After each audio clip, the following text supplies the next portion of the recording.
Assalamualaikum warahmatullahi wabarakatuh. Perkenalkan, nama saya Firel Fatin Afifato Faruni dengan stambuk S1J1 1821.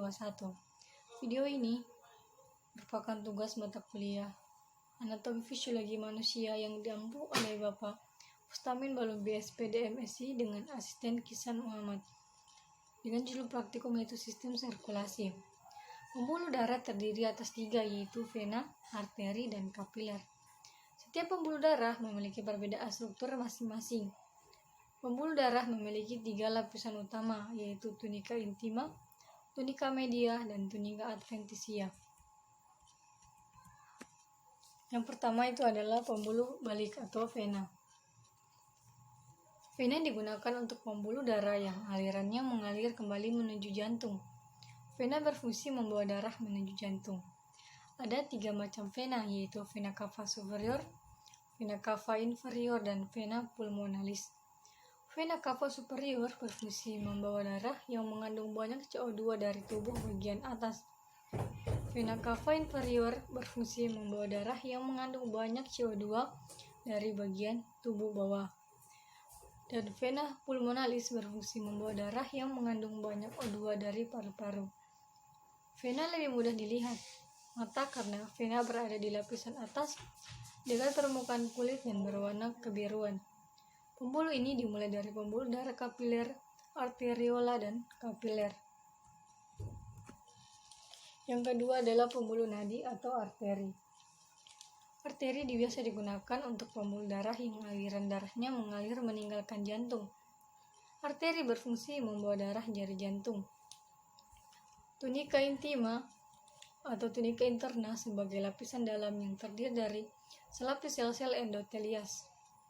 Di bawah lamina endotelialis terdapat jaringan ikat yang sangat tipis, tidak jelas, dan disebut lamina subendotelialis. Pada lamina subendotelialis dijumpai serabut elastis dan tidak jelas. Kelihatan adanya sel-sel. Pada batas tunika intima dengan tunika media, serabut-serabut elastis terlihat lebih jelas. Bergelombang dengan arah sirkuler disebut sebagai membran elastika internal karena disebut serabut-serabut elastik ini tebal dan merupakan membran. Yang kedua adalah tunika media. Tunika media adalah lapisan serabut otot polos yang mempunyai arah sirkuler dengan susunan serabut yang rapat dan diantaranya terdapat serabut-serabut elastis. Lapisan ini jauh lebih tebal dibandingkan dengan tunika intima. Yang ketiga adalah tunika adventitium.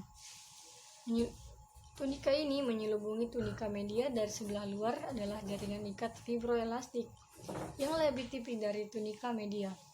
Lapisan ini bergabung dengan jaringan ikat epikardium sebagai batas tunika media, dan tunika adventitia cukup jelas kelihatan lamina elastika eksterna, tetapi tidak setebal dan sejelas lamina elastika interna. Dinding arteri terdiri dari 3 lapisan, yaitu lapisan dalam berupa sel-sel yang disebut endotelium, lapisan tengah terdiri dari otot polos, dan lapisan luar berupa jaringan ikat yang kuat dan elastis. Elastisitas arteri ini turut membantu mempertahankan tekanan darah. Selanjutnya adalah pembuluh kapiler. Pembuluh kapiler dibatasi oleh sel endotel yang berinti gepeng, terletak memanjang sesuai dengan aliran darah, berwarna biru dan menonjol ke dalam lumen. Kapiler dikelilingi oleh selubung tipis atau serat kolagen dan elastis tipis disertai sel perivaskular atau perisit. Perisit terdapat di sejumlah tempat di sepanjang kapiler dan venula pasca kapiler. Perisit ini berasal dari mesenkim dengan cabang-cabang sitoplasma panjang yang mengelilingi sebagian sel-sel endotel. Terdapat miosin, aktin, dan tropomiosin di dalam perisitik yang berfungsi untuk kontraktilitas. Kapiler ada 3, yaitu kapiler kontinu, kapiler bertingkap, dan kapiler sinusoidal. Kapiler kontinu atau somatik merupakan kapiler yang paling umum ditemukan pada kebanyakan organ jaringan seperti otot, paru, sistem saraf pusat, kulit, jaringan ikat, dan kelenjar endokrin.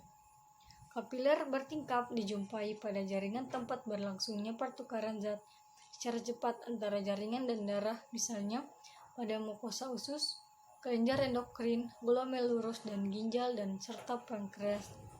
Kapiler sinusoidal ditemukan di dalam hati dan organ hematopoietik seperti sumsum tulang dan limfa. Kapiler berkelok-kelok dengan diameter antara 30 sampai 40 mikrometer yang melambatkan aliran darah. Sekian video dari saya mengenai sistem sirkulasi. Lebih dan kurangnya mohon dimaafkan. Wabillahi taufiq wal hidayah. Wassalamualaikum warahmatullahi wabarakatuh.